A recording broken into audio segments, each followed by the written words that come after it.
رشتوں کے بازار میں آج کل وہ لوگ ہمیشہ ہی اکیلے پائے جاتے ہیں جو دل اور زبان کے سچے ہوتے ہیں۔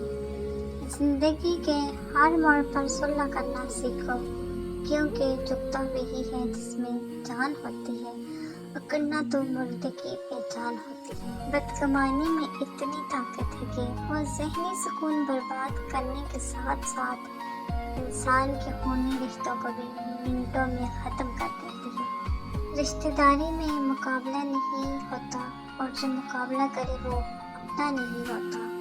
رشتے مقابلہ کر کے نہیں، بلکہ ایک دوسرے کی مجبوریوں کو اور پریشانیوں کو سمجھ کر نبھائے جاتے ہیں۔ رشتوں کی خوبصورتی ایک دوسرے کی بات کو برداشت کرنے میں ہے۔ بے عیب انسان تلاش کرو گے تو اکیلے رہ جاؤ گے۔ جو انسان ہر وقت سب کی خوشی چاہتا ہے، سب کے بارے میں اچھا سوچتا ہے، سب کا خیال رکھتا ہے، وہی انسان زندگی میں ہمیشہ سب سے اکیلا رہ جاتا ہے۔